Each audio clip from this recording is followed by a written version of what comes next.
Shalom, jumpa lagi dengan saya di Kelas Sukacita. Saya akan memberkati saudara lewat firman Tuhan. Namun sebelumnya mari kita berdoa. Kami siapkan hati kami untuk diisi lewat firman-Mu. Berbicaralah bagi kami Tuhan. Kami siap mendengarkan apa kata firman-Mu. Amin. Bagian firman Tuhan Kejadian pasal 41, saya angkat ayatnya yang ke-8. Demikian bunyi firman Tuhan. Pada waktu pagi gelisahlah hatinya, lalu disuruhnyalah memanggil semua ahli dan semua orang berilmu di Mesir. Firaun menceritakan mimpinya kepada mereka, tetapi seorang pun tidak ada yang dapat mengartikannya kepadanya. Demikian jauh pembacaan firman Tuhan. Pemirsa Klavos yang diberkati oleh Tuhan, seorang manusia atau siapa saja, kalau masalahnya belum terselesaikan, pasti dia akan hidupnya gelisah. Tidak ada orang yang mengalami ketenangan ketika masalahnya belum selesai. Sudah pasti kegelisahan akan ada di dalam kehidupannya.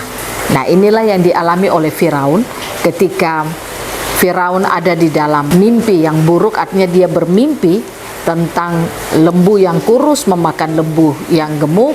Lalu dikatakan lagi dia bermimpi tentang bulir yang kurus menelan bulir yang bernas dan berisi tadi. Ini menggambarkan satu peristiwa yang harus terpecahkan.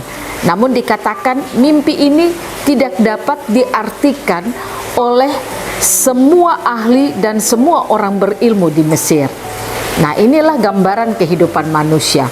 Saya ingin katakan kepada saudara, kalau kita mengalami kehidupan seperti Firaun, artinya ada banyak masalah dalam kehidupan kita yang mungkin belum selesai. Marilah kita belajar untuk terus membangun hidup kita dengan Tuhan. Artinya kalau kita membangun seluruh kehidupan kita dengan Tuhan, saya percaya tidak ada masalah yang tidak bisa diselesaikan. Semua masalah pasti dapat diselesaikan. Nah, ini yang dialami oleh Firaun. Ketika dia ada dalam masalah, karena mimpi itu, dia ingin supaya ada penyelesaian dari masalah itu. Dan waktu semua orang tidak bisa untuk mengartikan mimpinya, dikatakan Yusuf bisa mengartikan mimpi itu. Yusuf adalah seorang yang begitu membangun hidup dengan Tuhan. Dia dekat dengan Tuhan sehingga tidak ada masalah yang tidak bisa diselesaikan. Semua masalah dapat diselesaikan oleh Tuhan. Nah, oleh karena itu mari kita belajar ketika kita ada di minggu yang baru ini. Mungkin akan ada banyak masalah yang akan kita alami dalam hidup kita. Saya katakan jangan gelisah hatimu, tapi bangunlah hidupmu terus dengan Tuhan selaku orang yang percaya kepada Tuhan. Tidak ada masalah yang tidak bisa diselesaikan di dalam Tuhan. Semua masalah dapat diselesaikan dalam Tuhan. Oleh karena itu, bangun hidupmu dengan Tuhan, bangun seluruh kepercayaanmu kepada Tuhan, kenali siapa Tuhan yang engkau sembah, kenali siapa Tuhan yang telah memberkati kehidupan saudara. Sehingga saya percaya semua masalah akan selesai dengan baik. Nah, oleh karena itu saudara, jangan sia-siakan hari-hari hidup kita duduk murung dengan masalah.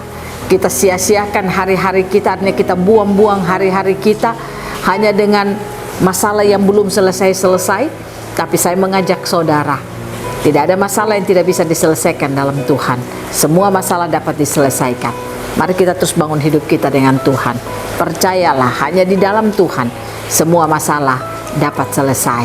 Supaya ada ketenangan, ada sukacita, ada damai sejahtera di dalam seluruh kehidupan kita. Biarlah Tuhan Yesus memberkati, menolong kita untuk kita terus hidup berkemenangan di tengah-tengah persoalan masalah yang kita alami. Tuhan Yesus memberkati kita selalu. Amin. Mari kita berdoa. Bapa, terima kasih, kami percaya bahwa semua masalah kami dapat selesai di dalam Tuhan. Tuhan berkati kami, Roh Kudus menolong kami untuk firman-Mu terus tersingkap bagi hidup kami. Amin. Shalom, Tuhan berkati kita semua.